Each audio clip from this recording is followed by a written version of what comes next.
మృత్యువుకి సిద్ధపడకపోవడం వల్లే వీటికి మనం సిద్ధపడలేకపోతున్నాం. ముసలితనం రాగానే చాలామంది కంగారు పడతారు. వస్తుంది అన్న సూచన కూడా భరించలేరు. ఎవరైనా మనకి వెంట్రుకల మధ్యలోంచి ఒక తెల్ల వెంట్రుక తీస్తే భయపడిపోతారు వెంటనే. అందుకే పత్రికల్లో పెద్ద పెద్ద ప్రకటనలు వస్తాయి. ఒక ఆడదెవతో దువ్వెన తీసినట్టు, దానికి ఒక తెల్ల వెంట్రుక ఉన్నట్టు, ఆ తెల్ల వెంట్రుకను ఒక దూలం వాసన చేసి హనుమంతుడు తోకంత చూపిస్తారు. వీళ్ళు చూపించి వెంటనే డాండ్రఫ్ నిర్మూలన అని ఒక ప్రకటన ఇస్తారు. వాడికి పోతాయి తెల్ల వెంట్రుకలు. మనకు కానీ లోకంలో పరిణామాలు చూస్తే చాలా బాధగా ఉంటుంది. ఈ భగవంతుడు నాకు ఈ జ్ఞానం ఇచ్చి ఈ అవకాశం కూడా భక్తి టీవీ ద్వారా ఈ అవకాశం కూడా ఇచ్చింది. ఎందుకు కాకపోతే ఎందుకు అనిపిస్తుంది నాకు. ఏ భూమి కొనాలో జీవితంలో ఎప్పుడు భూమి అంటే సంబంధం లేని ఒక గాయకుడు ఒక దర్శకుడు చెబుతారా మనకి? ఏ అన్నం వండాలో ఎప్పుడు జీవితంలో అన్నం వండని సినిమా నటీమణులు చెబుతారా? రిటైర్ అయిపోయిన వాళ్ళు. అంటే బియ్యం ధర పెరిగిపోతుంది, భూముల ధరలు పెరిగిపోతాయి.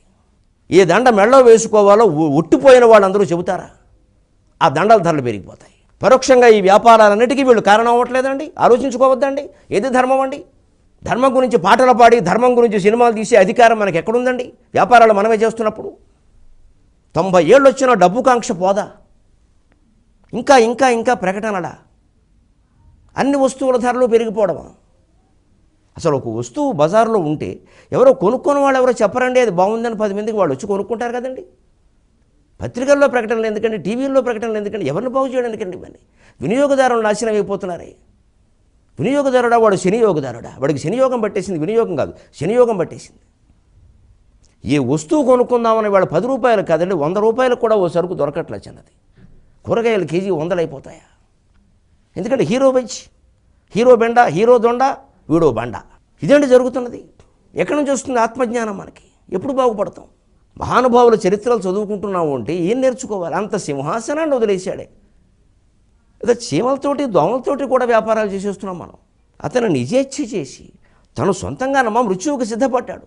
ఎందుకు ఇంతంత వ్యాపారాలు చేస్తున్నారో, ఈ ప్రకటనలు ఇస్తున్నారో, 70 ఏళ్ళు వచ్చినా 80 ఏళ్ళు వచ్చినా ఎటువంటి ఆలోచన లేకుండా ఈ మోసం ఎందుకు చేస్తున్నారో లక్షలు తీసుకుని ఈ ప్రకటనలు ఇచ్చే పెద్ద మనుషులు ఆలోచించురుగాక.